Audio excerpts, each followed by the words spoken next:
अस्सलाम वालेकुम स्टूडेंट्स। उम्मीद है सब खैरियत से होंगे। बेटा, कल हमने पढ़ा था फाइल प्रोसेसिंग सिस्टम। आज हम पढ़ेंगे डेटाबेस। अब जो जो डिसएडवांटेजेस थे, जो जो मसले मसाइल थे फाइल प्रोसेसिंग सिस्टम में, अब उनको दूर करने के लिए एक नया सिस्टम जो है वो इंट्रोड्यूस हुआ, जिसको डेटाबेस के नाम से जानते हैं। ठीक है। डेटाबेस क्या होता है कि एक organized collection of related data that is stored in a efficient and compact manner।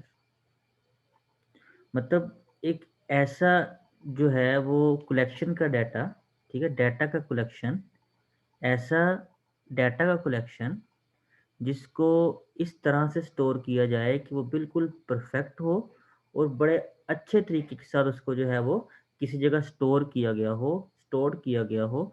ठीक है, उसको हम कहते हैं डेटाबेस।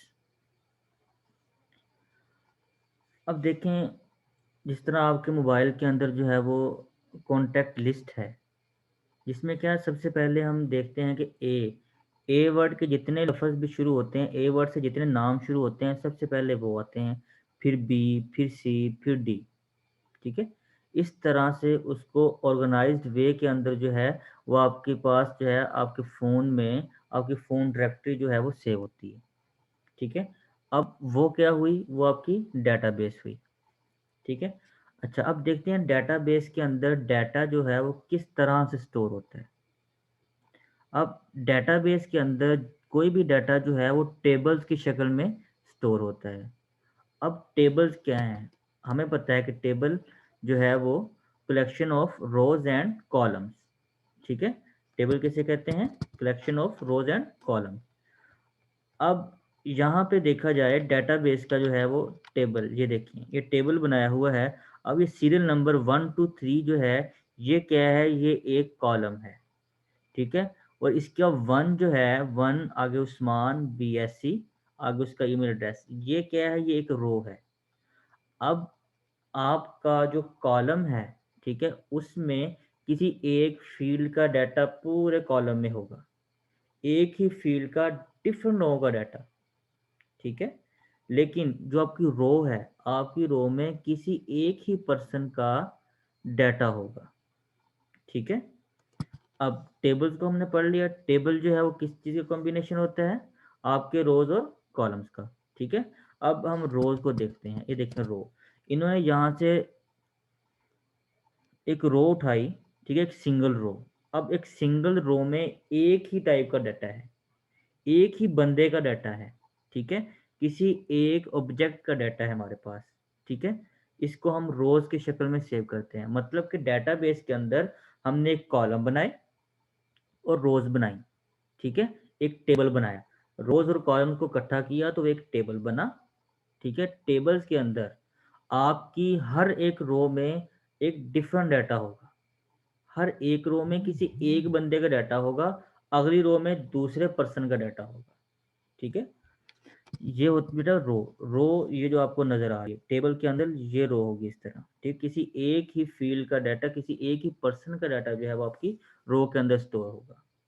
अब उस्मान है, उस्मान का ही आगे उन्होंने बताया हुआ है कि इसकी क्लास कौन सी है, इसका ईमेल एड्रेस क्या है, ठीक है, इसका रोल नंबर या सीरियल नंबर क्या है। ठीक है। इसके बाद है कॉलम।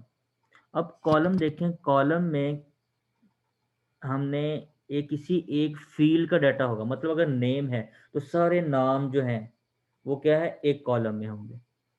कॉलम, दो कॉलम जो है उसमें आपके नाम नहीं होंगे, एक ही कॉलम में, सिंगल कॉलम में आपके नाम होंगे। अगर रोल नंबर वाला कॉलम है तो सारे रोल नंबर जो है वो उसी कॉलम में होंगे। ठीक है। ईमेल एड्रेस वाला कॉलम है तो सारे के सारे ईमेल एड्रेस जो है वो आपके उसी कॉलम में होंगे। ठीक है। अच्छा, इसके बाद नीचे है, आगे डेटाबेस की कुछ एग्जांपल्स बता रहा है कि जहां जहां हम डेटाबेस को इस्तेमाल करते हैं। सबसे पहला उसने क्या, फ़ोन डायरेक्टरी बताया। फ़ोन डायरेक्टरी मतलब वही जो मोबाइल के अंदर आपका जो है वो मोबाइल नंबर आपने सेव किया, अपने फ्रेंड्स के सेव हुए, फैमिली एंड फ्रेंड के सेव किए हुए हैं। अब वो जो अल्फ़ाबेटिक के जो है वो लिहाज से हम उसको देखते हैं, A B C के लिहाज से जो है आपका डाटा स्टोर होता है। जैसे ही आपको नया आपने फॉर एग्जांपल अली आपने जो है वो पहले सेव किया हुआ है, अब अहमद आना है, ठीक है। आपने अहमद का डाटा अब बिलाल का भी सेव किया हुआ है, अली और बिलाल, अब ये दो डाटा आपके पास है। अब तीसरा आपने ऐड करना है कोई अहमद के नाम का, तो वो अली के बाद जो है आपका अहमद के नाम का डाटा सेव हो जाएगा, मतलब बी से पहले पहले, बिलाल से पहले उसका डाटा, मतलब मैनेज जो है वो खुद ब खुद होता रहेगा। आपने क्या करना है, सिर्फ सेव करना है।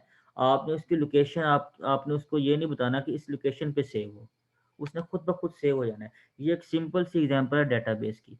उसके बाद लाइब्रेरी।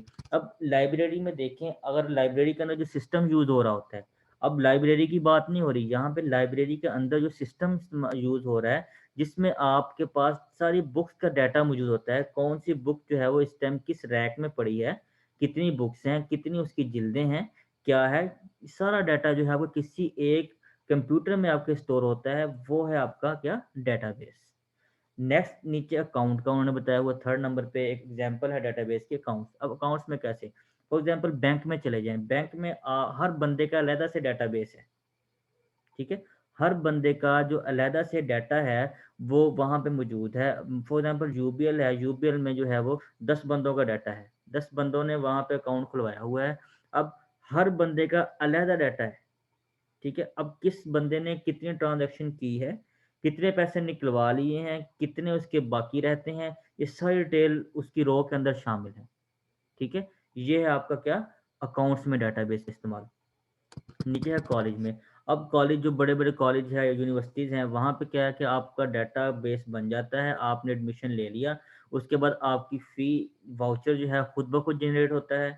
हर सेमेस्टर के बाद आपका रिजल्ट जो है वो खुद ब खुद अपडेट होता है। ये सारा क्या है, ये डेटाबेस की एग्जांपल है कॉलेज के अंदर, ठीक है। नेक्स्ट टॉपिक है हमारा डेटाबेस मैनेजमेंट सिस्टम, जिसको हम डीबीएमएस कहते हैं। अब एक डेटाबेस होता है जो कि क्या होता है, कलेक्शन होता है, कलेक्शन ऑफ डाटा, ठीक है। उसको हम कहते हैं डेटाबेस, लेकिन वो क्या, एक मैनर वे के अंदर जो है आपके पास स्टोर होता है, उसको हम कहते हैं डेटाबेस। अब उस डेटाबेस को मैनेज जो करता है, उस सिस्टम को कहते हैं database management system. For example आपके मोबाइल के अंदर जो डेटाबेस है, उसमें क्या आपने नंबर सेव किया, अब आपने जो नंबर का डाटा लिख दिया अली, और उसका जो नंबर है वो है डेटाबेस।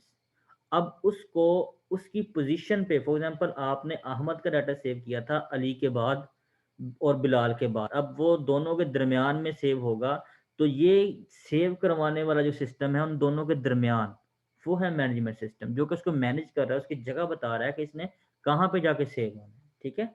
वो होता है मैनेजमेंट सिस्टम। मतलब डेटाबेस मैनेजमेंट सिस्टम जो है, वो आपकी डेटाबेस को मैनेज करने के लिए जो सिस्टम इस्तेमाल होते हैं, उसको हम डेटाबेस मैनेजमेंट सिस्टम कहते हैं।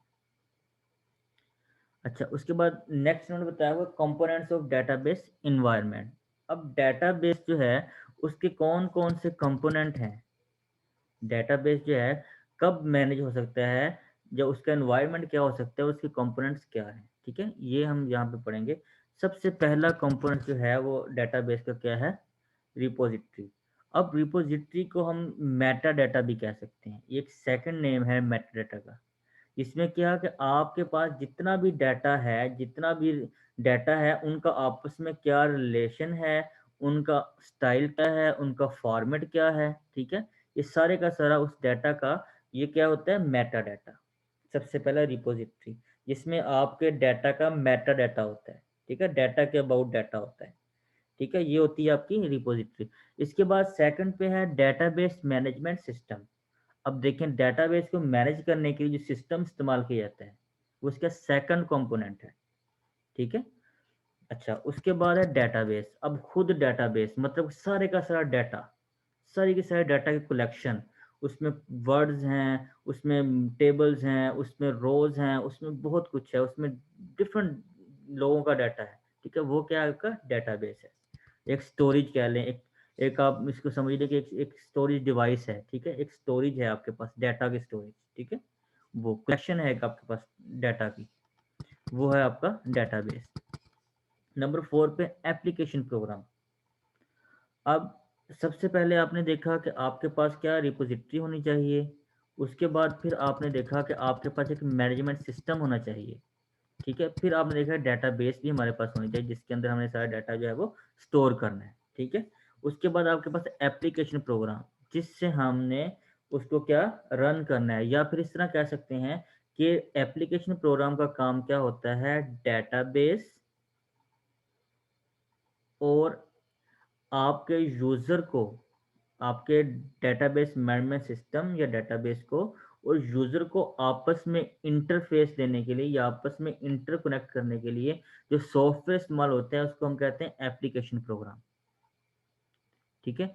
फॉर एग्जांपल, आपको मैं छोटी सी एग्जांपल देता हूँ कि अब मोबाइल का जो आपका आइकॉन है, आप मोबाइल का जो आपका सॉफ्टवेयर है, ठीक है, जिसके अंदर फॉर एग्जांपल आपका कॉन्टैक्ट का एक आइकॉन होता है, ठीक है, और मोबाइल का जो सॉफ्टवेयर है, ठीक है, आपने उस आइकॉन को क्लिक किया, उसमें डाटा एंटर कर दिया। अब ये क्या है, आपका एप्लीकेशन प्रोग्राम है। डाटा स्टोर कहाँ पे हो रहा है, डेटाबेस के अंदर। और डेटाबेस क्या है, आपके मोबाइल का जो भी जो स्टोरेज डिवाइस है, मेमोरी कार्ड डाला हुआ है या फिर उसकी अपनी मेमोरी है, ठीक है, वो क्या हो गया आपका डेटाबेस हो गया। डेटाबेस मैनेजमेंट सिस्टम क्या है, जो कि आपके एप्लीकेशन प्रोग्राम से, जिसके थ्रू आपने डाटा एंटर किया, उससे लेके आपके स्टोरेज तक जो स्टोर करवाता है डाटा। ठीक है। अच्छा, और एप्लीकेशन सॉफ्टवेयर क्या हुआ, जो आपके मोबाइल का सॉफ्टवेयर है, जिसको हम विंडो भी कह सकते हैं, जिसको हम सॉफ्टवेयर भी कह सकते हैं। ठीक है। उसके बाद है यूज़र इंटरफेस। अब यूज़र इंटरफेस क्या है, ये जो आइकॉन्स होते हैं या एक फॉर्म होता है, कोई फॉर्म, कोई मेन्यूज, जिस तरह आप जो है वो मेन मेन्यू पे क्लिक करते हैं, डिफरेंट मेन्यूज खुल जाते हैं, उस मेन्यू के अंदर आइकॉन्स होते हैं। ठीक है। या लैपटॉप के अंदर आप देख लें, लैपटॉप जैसे ही आपके पास डिस्प्ले आता है, उसमें my computer, my PC, recycle bin और जो भी कुछ सॉफ्टवेयर किए होते हैं उसके शॉर्टकट्स पड़े होते हैं आपके पास। ये क्या है, ये आपका इंटरफेस है। यहाँ पे आप डिफरेंट, या फिर आप जो है मेन बटन के ऊपर क्लिक करते हैं, आपका जो या आपका जो मेन बटन है, जो आपके लैपटॉप के कॉर्नर पे नीचे वाली साइड के जो ऊपर जो है वो लेफ्ट कॉर्नर पे बना होता है गोल सा बटन। ठीक है। उसके ऊपर क्लिक करते हैं, डिफरेंट मेन्यूज खुल जाते हैं। ठीक है। वो क्या है, वो आपका इंटरफेस है। मतलब इंटरफेस में क्या होता है, आपके कुछ फॉर्म्स होते हैं, कुछ मेन्यूज होते हैं, कुछ आइकॉन्स होते हैं। ठीक है। वो क्या है, आपका इंटरफेस। इसके बाद आपका 6 पॉइंट क्या है, डाटा एडमिनिस्ट्रेटर। डाटा एडमिनिस्ट्रेटर में क्या होता है कि कोई ऐसा पर्सन होता है, ये एक पर्सन है, ठीक है, जो कि क्या करता है, आप उसके ऊपर रिस्पॉन्सिबिलिटी होती है कि उसने सारे के सारे डाटा को एडमिनिस्ट्रेशन करना होता है। ठीक है। अच्छा, इसके बाद 7 पॉइंट है आपका सिस्टम एनालिस्टिक एंड एप्लीकेशन प्रोग्रामर्स। अब देखें, एप्लीकेशन प्रोग्राम किस लिए चाहिए हमें, एप्लीकेशन प्रोग्रामर, इस जो ऊपर हमने 4 पॉइंट पर है एप्लीकेशन प्रोग्राम। अब वो एक प्रोग्रामर होता है जो कि एप्लीकेशन प्रोग्राम बनाता है डेटाबेस के हिसाब से, किस टाइप का डेटाबेस है, किस टाइप का हमें जो है वो एप्लीकेशन प्रोग्राम चाहिए, ये देख के बनाता है एप्लीकेशन प्रोग्राम। आपका जो 7 पॉइंट है एप्लीकेशन प्रोग्रामर, ये किस मकसद के लिए होता है, एप्लीकेशन प्रोग्राम को डिज़ाइन करने के लिए। उसके अंदर जो भी चीज़ें यूज़ होनी है, या नेक्स्ट जो भी चीज़ें हम उसके अंदर जो है वो इस्तेमाल कर सकते हैं, या उसके नेक्स्ट हमने इन फ्यूचर जो चीज़ें चेंज करनी होती है, उसके लिए हमें क्या एप्लीकेशन प्रोग्राम की ज़रूरत होती है। ये भी आपका डेटाबेस का कंपोनेंट है। और लास्ट पे क्या है, एंड यूज़र, जिसने आपका पूरा का पूरा डेटाबेस इस्तेमाल करना है।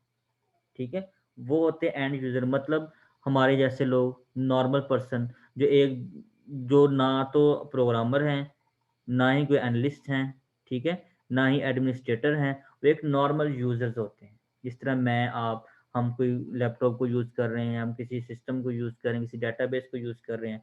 अब डेटाबेस क्या है, नादरा का भी एक डेटाबेस है, उसमें क्या है कि पूरे पाकिस्तान का डाटा जो है वो उसके अंदर स्टोर है, कौन का, किसके भाई कितने हैं, किसकी बहनें कितनी हैं, इसके वालिद का नाम क्या है, इसके दादा का नाम क्या है, इसमें सारा कुछ स्टोर होता है। आपकी पूरी फैमिली का बैकग्राउंड आपका जो है वो सारा स्टोर होता है नादरा। ठीक है। नादरा का ऑफिस जो है, या नादरा का जो है, उसके अंदर एक सिस्टम पड़ा है जो नादरा का डेटाबेस है। ठीक है। अब उसको जो, अब हम नादरा के डेटाबेस के थ्रू अगर हम शुरू से देखें, तो सबसे पहले जो है वो हमारे पास रिपोजिटरी क्या है कि हमारे हमारे दरमियान कि क्या क्या, फॉर एग्जांपल मेरी फैमिली है, मेरे कितने भाई हैं, ठीक है, मेरी कितनी सिस्टर्स हैं, मेरे वालिद साहब का नाम क्या है, ये सारा कुछ जो है ये है रिपोजिटरी।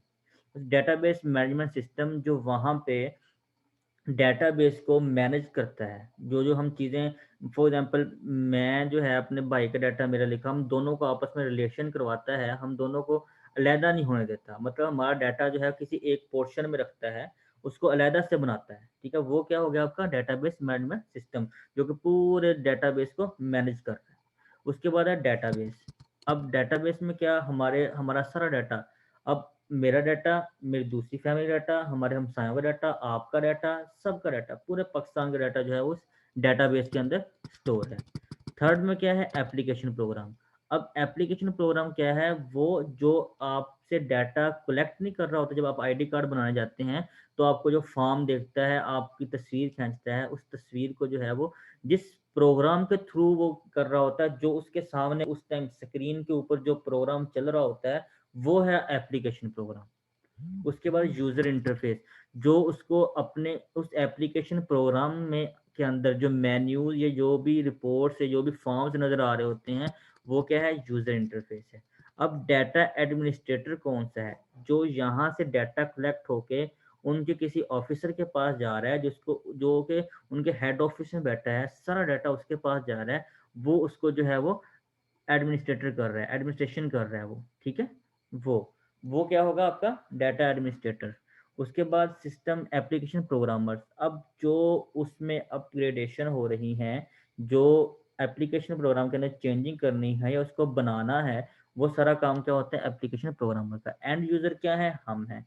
हमने अगर कोई अपना जो है वो फॉर एग्जांपल हमने जो है वो कोई भी डाटा निकालना है नादरा से, ठीक है, हम क्या करेंगे, हम ऑनलाइन आजकल नादरा का सिस्टम है जिसमें हम पता कर सकते हैं कि हमारा जो है वो आईडी कार्ड बन के आ चुका है या नहीं आया, मतलब 14 दिन का टाइम होता है या 30 दिन का टाइम होता है, ठीक है। अब हम ऑनलाइन घर में बैठ के उसको देख सकते हैं, ट्रैक कर सकते हैं, जिस तरह हम अपना कोई भी ऑर्डर जो है टीसीएस के थ्रू हमारा ऑर्डर गया होता है, हम उसकी हमें एक आईडी मिलती है, उस आईडी को हम डाल के हम ट्रैक कर सकते हैं कि हमारा डाटा जो है इस टाइम किस पोजीशन में है, किस स्टेटस में है, ठीक है। ये हम हो गए एंड यूजर।